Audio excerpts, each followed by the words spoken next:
The following self-hypnosis video is not intended to diagnose, treat, or cure any disease. It is also not a substitute for professional medical advice. Always consult with your healthcare provider before starting any new treatment or therapy. This video contains a self-hypnosis session. Do not listen to this audio while driving or operating heavy machinery. Always make sure you are in a safe and comfortable environment before starting the session. I would like you to imagine yourself outside in a wonderful place in nature. The trees are a magical shade of green. It's a glorious day, and the sun is shining down on you. There is a soft and gentle breeze in the air, making you feel pleasantly relaxed and calm. All around you can see trees and plants, and an array of the most beautiful flowers you have ever seen. The colors of these flowers are so vibrant: yellows, reds, purples, and you can smell the aroma of these flowers as they awaken all of your senses, making you feel so peaceful and tranquil. Nothing else matters right now, just being here in this magical place. You feel completely at ease, so relaxed and so calm. In the distance, you can hear the sound of water flowing slowly and gently. The sound of the water is helping you to go more and more deeply relaxed. You may feel your muscles loosening more and more, relaxing with the beautiful flowing sound of water. Out of curiosity, you decide to follow the sound of the water. You are feeling excited about where it is leading you, knowing deep within yourself you are going to a very special place. A place where you're going to create some positive, wonderful, and long-lasting changes. As you walk slowly through the long grass, you can hear the sound of birds whistling in the trees.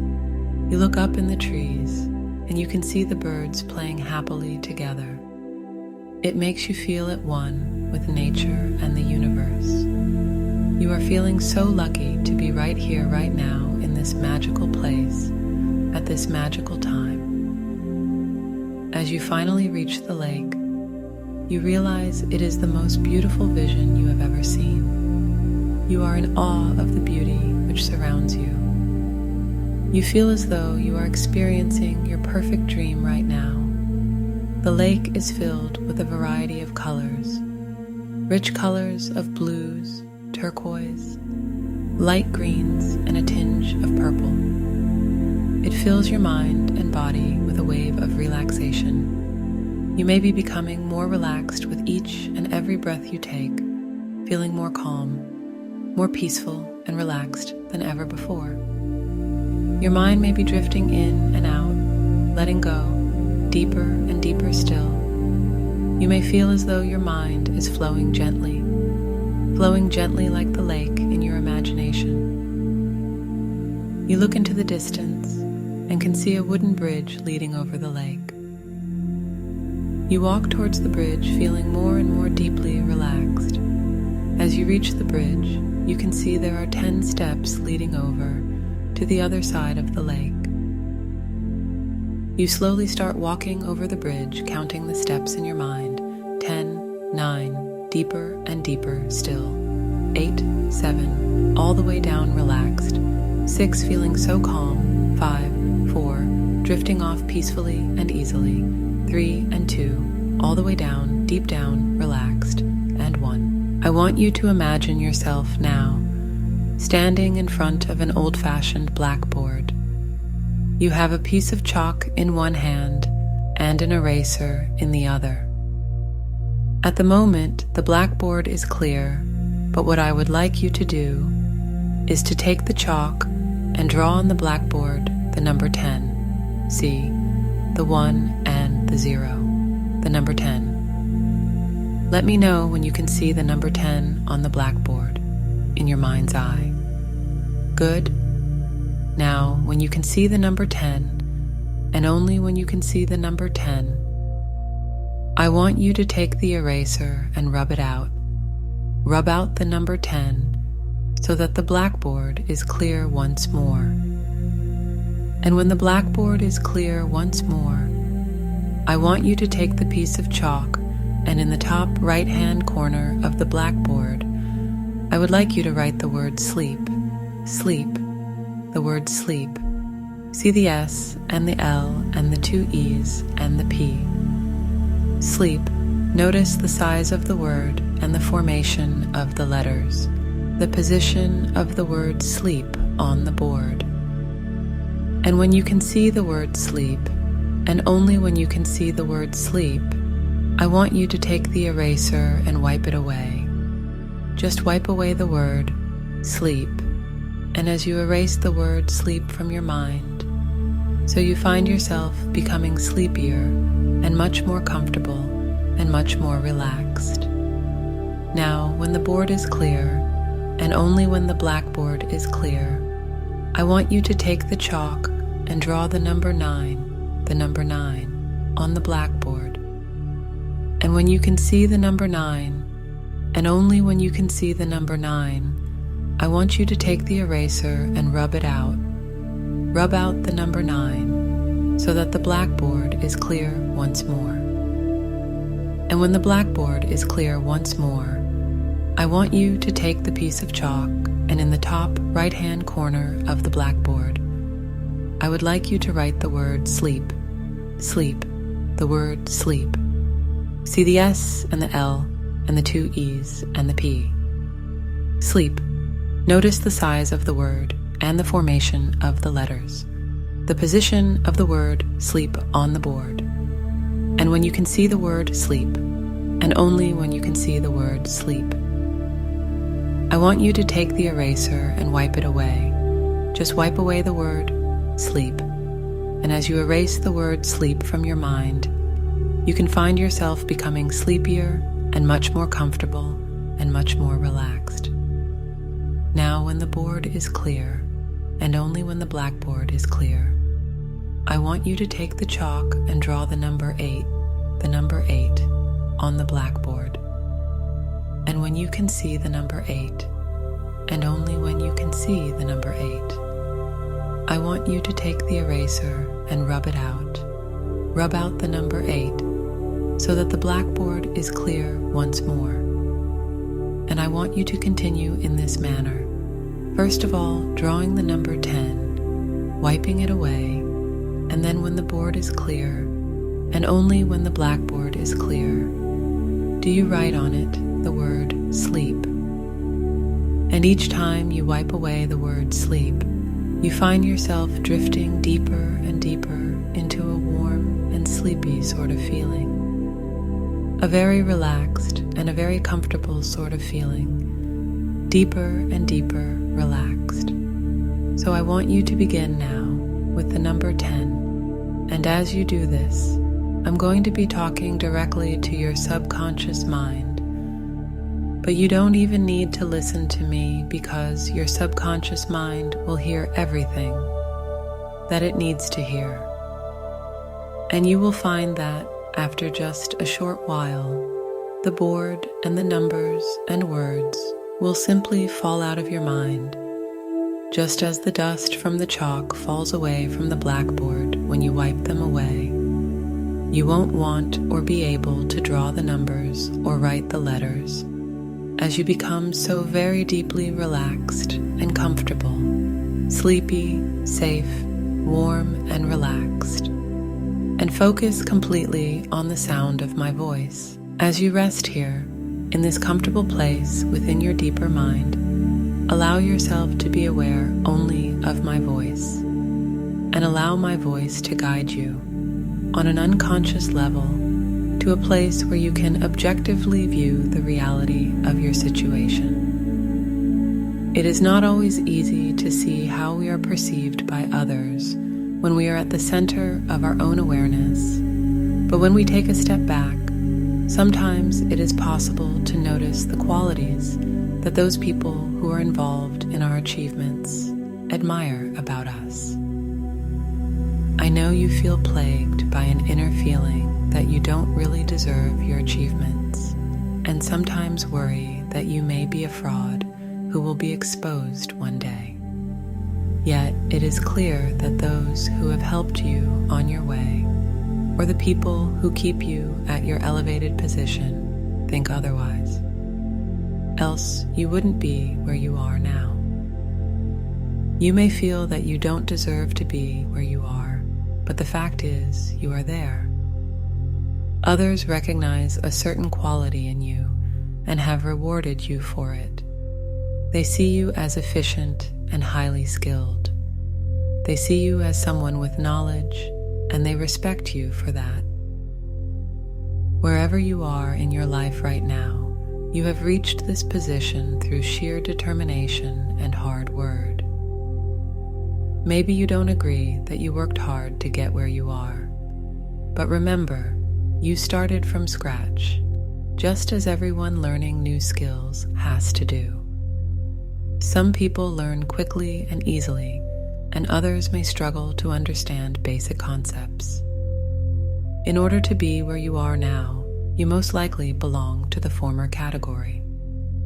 Perhaps you feel that you have to prove your worth to others or yourself. You may even find yourself inwardly trying to justify your thoughts or actions in case they are challenged. Although rationally, you know that no one is likely to challenge you in this way. But feelings and emotions are not often rational. It seems that you cannot help yourself from experiencing that type of self-doubt. For example, you may be someone who needs to make important decisions at work or in life generally. If so, you are probably required to evaluate facts and figures, probabilities, and so much more.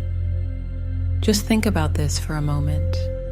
No one can accurately predict what will happen in the future, and the fact is that others are probably very reluctant to take on the responsibility of even attempting to do so. So someone has to make those decisions, and this someone is probably you. Really, it may as well be you, especially if you have studied or worked to get where you are. Of course, it could be other people who make those decisions.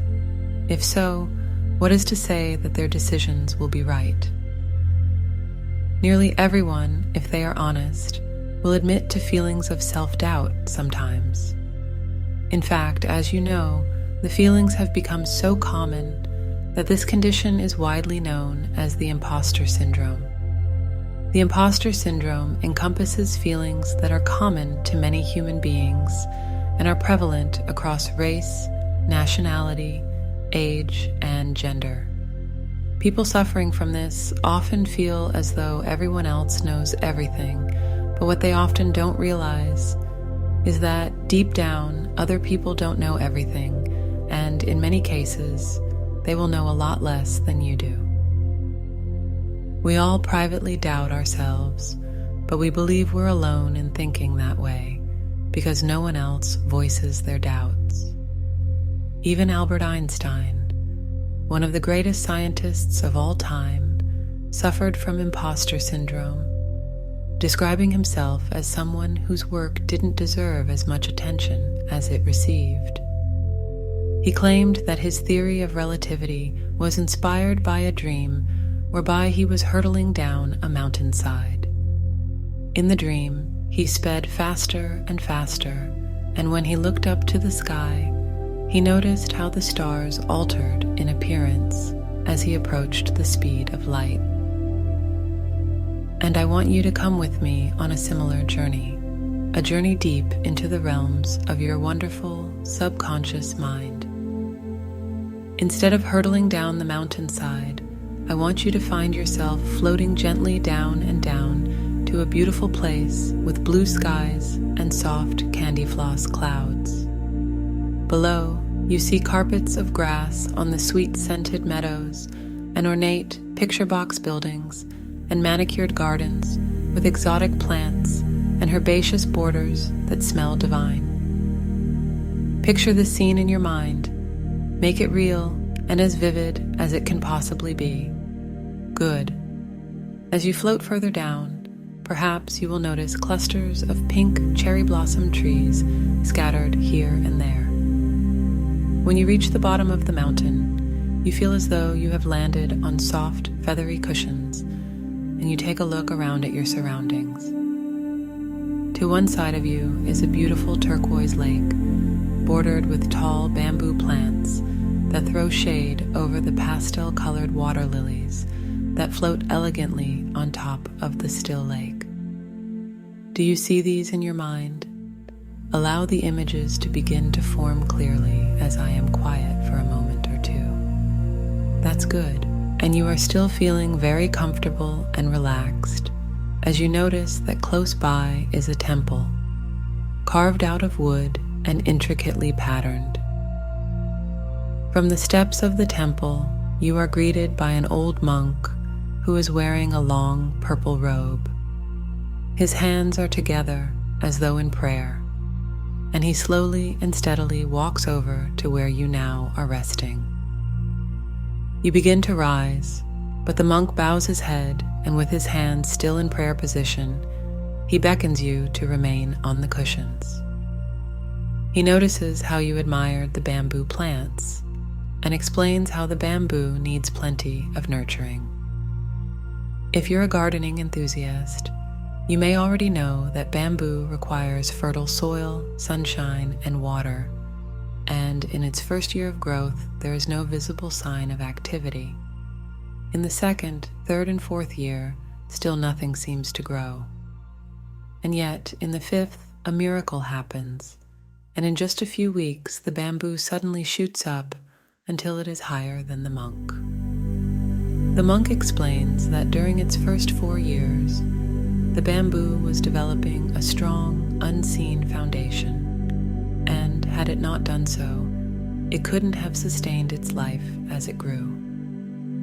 He then bows his head once again before offering you a bowl from which to take a drink.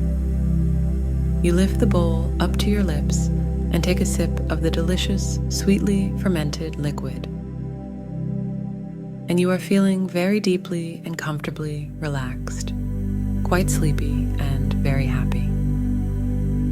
As you look at this person that you have created in your mind, you realize that he or she represents your own inner wisdom and has many secrets and stories to share.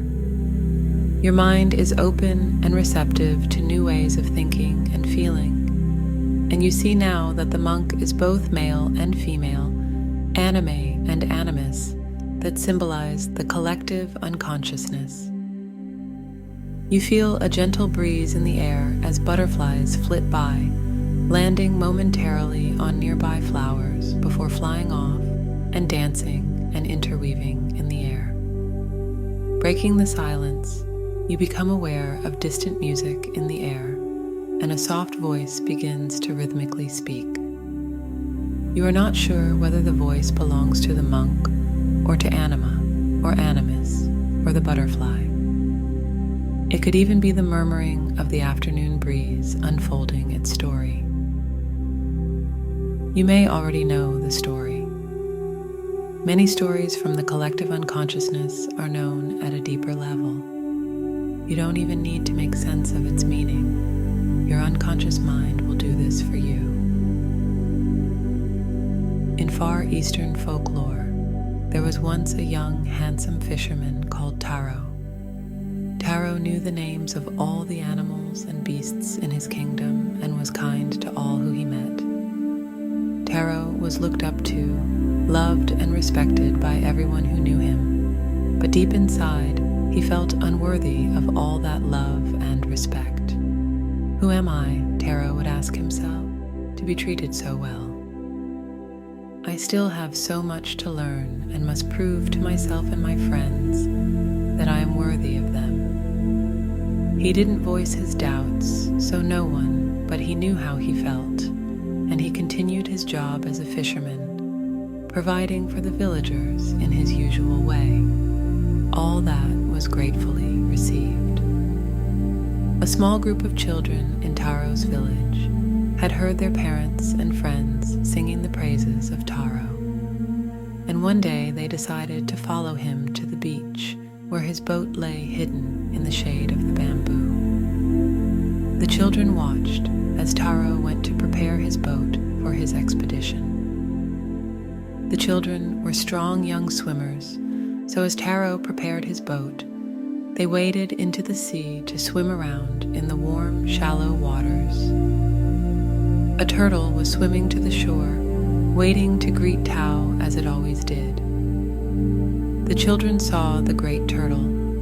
As you know, children can often be very cruel, and they began teasing and frightening the turtle, prodding it with canes from uprooted bamboo. The turtle cried out, and Tao heard its cries and raced over to rescue his friend. The children quickly hurried back to their families, and the turtle was so grateful that it carried Taro to a mythical underwater dragon palace, where he was warmly welcomed and entertained by the beautiful princess of the court. For a while, Taro lived in luxury and opulence, and all his mental and physical needs were met, but deep inside, he felt that he didn't deserve all these wonderful treasures. He no longer needed to fish, but Taro helped run the palace, overseeing many important tasks, such as arranging guardianship for the palace's secret treasure and overseeing meetings between the elders. Taro was truly appreciated by all who worked for him, but he couldn't get over the feeling that he didn't deserve his position at the palace. He felt that he was a fraud, and that the old king and the elders, who had lived in the palace all their lives, knew so much more than him, and would one day expose him for what he was. Years went by, and Taro's self-doubts played on his mind until they eventually drove him to desire to return to his own family and people. The princess begged Taro to remain, but she couldn't bear to see him unhappy, so she gave Taro a jeweled box as a token of her everlasting love. To be entrusted with this box was a great honor, as Taro knew the elixir of life depended on the safekeeping of this beautiful container and its contents. The princess knew of Taro's self-doubt, and she placed her finger to his lips as they parted, whispering to him, "You are as you are. Do not open the box under any circumstances." The sea turtle was summoned to the palace to carry Taro and the jeweled box back to his home on the land. They traveled over the ocean and rose out of the warm waters soon after to breathe in the warm afternoon air. On the journey, sea dragons and sharks tried to steal the box, but Taro held it close to his heart until he spotted an island which he recognized as his homeland. When he arrived in his village, Taro was shocked to see that everything had changed. The turquoise lake with its bamboo and lilies had been replaced by monstrous buildings. The temple was gone, and in its place was an ugly shopping precinct crowded with strangers. Instead of the beautiful pink cherry blossom trees, there were electricity pylons and tall looming chimneys, pouring out their venomous smoke and polluting the once beautiful island. He knew no one in his village. His parents had long since died, and the children who had swum on the shore, teasing his friend, the turtle, were old and wizened. In his sadness, Taro held on to his jeweled box that the princess had bestowed on him. He longed to be close to her again, and forgetting her warning, he undid the clasp and lifted the lid. Suddenly, a cloud of white smoke emerged from the box and engulfed Taro. His vision was obscured, and for a while he was blinded, but when the smoke cleared, he saw that he had transformed into an old white-haired man. The soft voice trails away, and you find yourself still sitting on the soft, fluffy cushions, and instead of the jeweled box, you're still holding the bowl of sweet liquid as the dream fades away. The monk bows and reminds you that you are good enough. You were always good enough. You are what you are. The monk reminds you that in your earlier days, you knew nothing about the work you are doing now. Just like others at the time, you started from scratch and learned how to do what you needed to do. You learned from your elders and gradually picked up those new skills. You became good at what you did and were appropriately rewarded for your efforts. Others worked alongside you in those earlier days, but they didn't achieve what you have achieved. He continues softly, telling you that this is because some people are further ahead in your field of work, and you are one of these people. You were given your position because you had proved your worth in many different ways, and you deserve your success, and you are good enough. You are plenty good enough, and that's why you are where you are now. You are not an imposter. You are what you are, and your unconscious mind accepts this as your new reality. Yes, there are still important lessons to learn, and you are learning some of those lessons right now. Taro was one of those people who also earned his success. He was a good, kind person who looked after the people, the animals, and sea creatures, and he was justly rewarded for all his hard work. Unlike Taro, you can begin to accept that you genuinely deserve the acclaim that you currently receive. There is no need for you to go back because you are happy where you are right now. You have been too critical of yourself and had no one to stop you for putting yourself down because they didn't know how you felt. The monk can see inside your soul and knows what you are feeling and thinking. The monk is no longer a monk, but is the anima and animus, your own collective unconsciousness that guides you in all that you do. As you realize that this entity is not really separate from you, but a part of who you are, all becomes clear, and you realize that you really are who you are, and that's all that matters.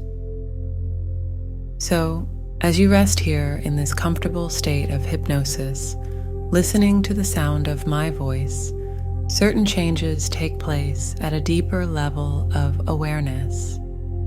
You begin to quietly accept yourself and realize that you do deserve success because you have earned it. You earned it by unconsciously applying yourself to what you were doing, even though you didn't realize you were doing this. You are not an imposter. You never were an imposter. That was the voice of self-doubt that is now banished from your head. And as you begin to accept who and what you are, you feel happier and stronger and allow your confidence to shine. And it does. A beautiful light shines from your heart and your soul. You know that you live as you live. You are as you are, and you accept this without question.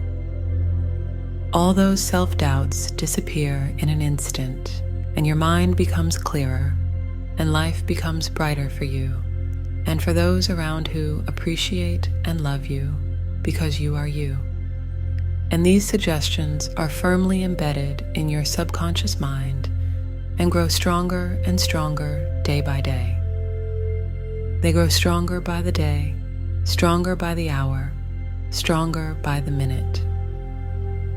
In a moment, I will count the numbers from 1 to 5, and at the count of 5, I want you to come back to normal conscious awareness with a smile on your face and spring in your step as those old self-doubts are cast away, far away, never to return. Are you ready? 1, 2, 3, eyelids beginning to flicker. 4, eyes opening, and 5, eyes open and wide awake, seeing everything through crystal clear vision as those old self-doubts disappear over the horizon.